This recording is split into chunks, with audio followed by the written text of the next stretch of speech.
guys, good morning. Ang aga-aga ko guys, nagbisita sa mga halaman ko. Tingnan mo yung hippeastrum ko guys, nagbuka na siya. Iba naman tong klase, orange siya, pero meron siyang guhit-guhit sa gilid.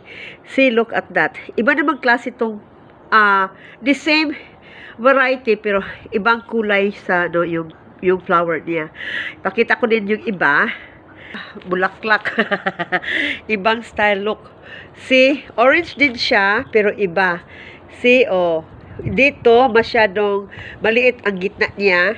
Hindi masyadong maputi. Meron siyang guhit-guhit din sa gilid, pero medyo dark orange siya, di ba? So, iba naman yung klase red. Red siya, see?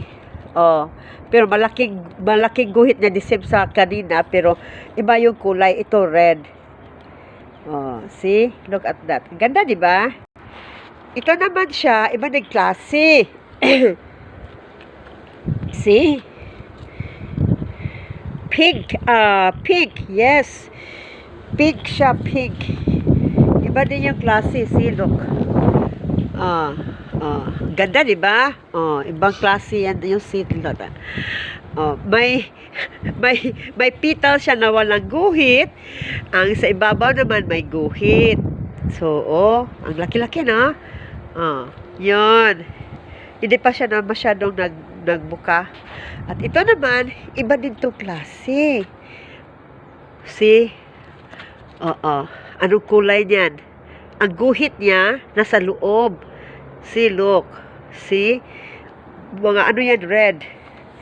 Ito naman siya, iba tong kulay, pero hindi pa siya nagbuka. Pakita ko naman itong isa. Ito naman, pinkish siya, pero iba siya sa kabila.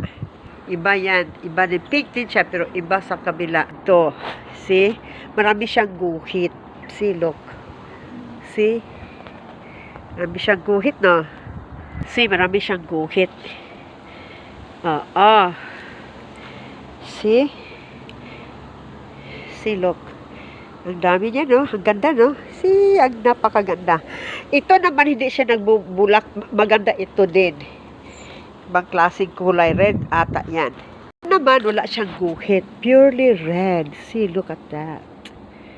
See? Purely red. Wala siyang guhit. Red siya pero may guhit sa ilalim. Malaking petals niya. May guhit siya. Marami ako dito guys. $25 each lang. Yes.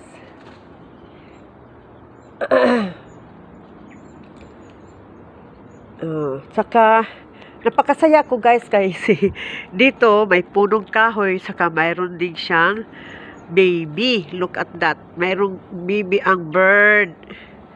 Mayroon siyang baby. Ipakita ko sa inyo. Inano siya sa niya, nanay niya pinakain.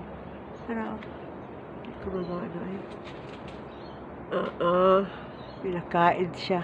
Anyway, maganda dito yung tinirhan ko, yung bahay namin nabili, kasi yung may-ari dati, mayroon siyang, iniwan ditong fish pan, na maliit.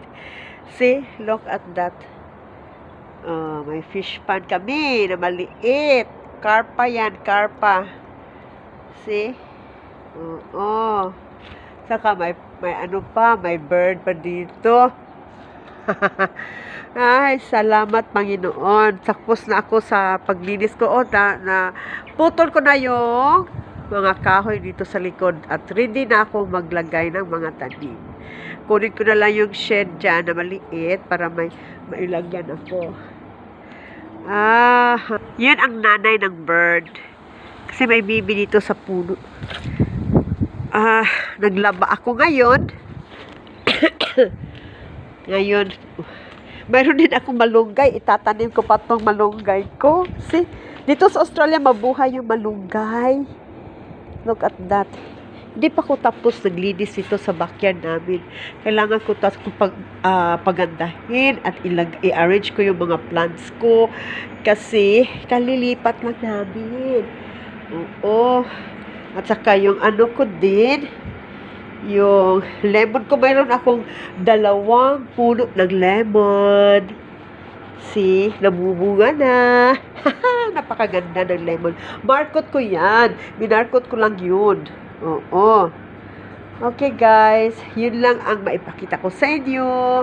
At salamat sa pagpapanood. See you next video guys. Ipakita ko sa inyo ang baby ng bird. Okay, bye-bye!